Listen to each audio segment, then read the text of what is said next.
Mari kita berdoa. Terima kasih Tuhan Yesus untuk penjagaan Tuhan atas hidup kami. Dari malam hingga pagi hari ini kami boleh bangun dari tempat tidur kami. Sebelum kami memulai aktivitas kami, izinkan kami untuk bersekutu dengan Tuhan dengan beribadah. Salah satunya dengan mendengarkan kebenaran firman Tuhan melalui channel YouTube ini. Berbicara bagi kami Tuhan, karena kami telah siap untuk mendengarkan kebenaran firman Tuhan.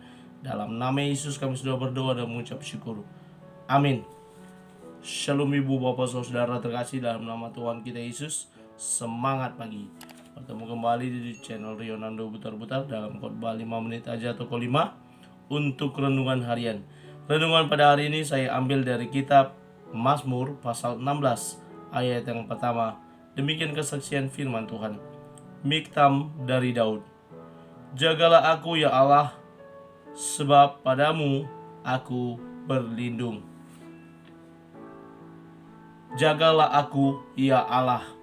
Ibu bapak saudara terkasih dalam nama Tuhan kita Yesus, setiap kita pasti punya kebiasaan tersendiri dalam menghadapi masalah atau situasi yang sedang kita jalani yang berat, yang mana kita perlu refreshing, yang mana kita perlu kembali membuat hati kita tetap teguh dalam menghadapi masalah yang sedang kita jalani.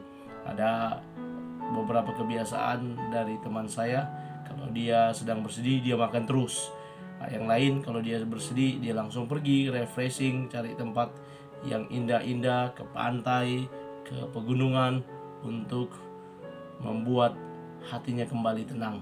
Atau ada seorang teman yang langsung mengambil gitar lalu dia bernyanyi lagu-lagu rohani yang dia naikkan kepada Tuhan untuk memuji muliakan nama Tuhan, untuk menenangkan kembali jiwanya yang sedang kesusahan menghadapi beberapa masalah.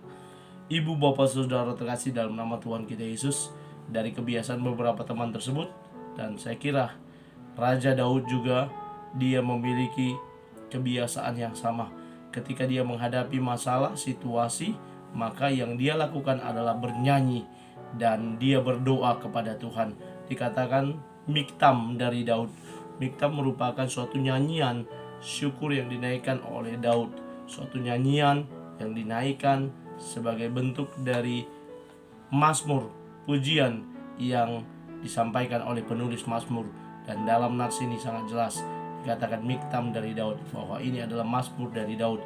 Daud menuliskan, Daud mengungkapkan apa yang menjadi persoalan dalam hidupnya. Sangat jelas sekali ketika dia menghadapi masalah, dia selalu datang kepada Tuhan. Ketika dia menghadapi situasi yang berat, dia juga datang kepada Tuhan. Dan dalam nats ini kita lihat bagaimana doa dari Daud yang berkata kepada Tuhan, jagalah aku ya Allah. Dia meminta penjagaan daripada Tuhan. Dia kenal Tuhan yang dia sembah, bahwa dalam hidupnya ini banyak masalah yang akan dia hadapi. Terlebih lagi menuju ke tampuk pemerintahan, bagaimana dia dikejar-kejar oleh Saul. Walaupun dia sudah diurapi oleh Samuel, namun prosesnya tidak semudah itu, karena dia berkali-kali diminta pergi perang dan dia menang. Tetapi Saul yang kemudian iri hati kepadanya beberapa kali ingin mencabut nyawanya, tapi Tuhan mengizinkannya. Dia sudah menjadi raja hanya di Yehuda sekitar beberapa tahun, dan akhirnya orang Israel yang lain pun meminta dia menjadi raja. Tidak semudah itu dia menjadi raja. Perlu beberapa proses yang harus dia jalani yang berat, yang harus tidur di padang gurun bersama orang-orangnya, yang harus menghadapi beberapa masalah dalam hidupnya. Dan Daud memiliki kelebihan, dia selalu datang meminta penjagaan daripada Tuhan.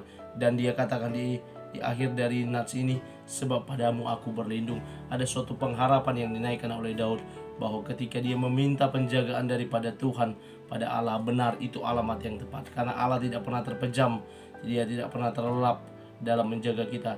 Dia selalu menjaga kita 24 jam lamanya. Dia tetap menjaga kita, tidak pernah sedetik pun dia terlelap. Bahkan sehelai rambut di kepala kita jatuh pun dia tahu, dia peduli akan hidup kita. Dan penjagaan Tuhan itu nyata ketika kita mau berserah, pasrah, menyerahkan dalam doa kepadanya, bahwa dia Tuhan akan senantiasa menjaga dan dia tempat perlindungan yang paling pasti. Kiranya firman Tuhan yang hari ini mengingatkan kita, boleh menguatkan kita, memampukan kita untuk tetap meminta penjagaan daripada Tuhan. Terlebih lagi dari segala virus corona, kita minta penjagaan daripada Tuhan, meluputkan kita dari penularan virus ini. Amin. Kita bersatu dalam doa. Terima kasih Bapa untuk firman-Mu yang telah kami dengarkan. Seperti Daud meminta penjagaan daripada Tuhan, karena Engkaulah tempat berlindung yang paling tepat. Karena itu Tuhan, ajar kami untuk tetap meminta kepada Tuhan. Tuhan yang menjaga, melindungi kami bersama orang-orang yang kami kasih, bersama teman-teman yang hari ini mendengarkan channel YouTube ini. Engkau jaga, Engkau lindungi mereka dalam segala aktivitas dan apapun yang mereka hadapi. Tuhan yang menjadi penolong bagi mereka. Kami lanjutkan aktivitas kami dengan penjagaan yang daripada Tuhan. Dalam nama Yesus kami sudah berdoa dan mengucap syukur. Amin. Selamat beraktivitas. Tuhan Yesus memberkati. Shalom.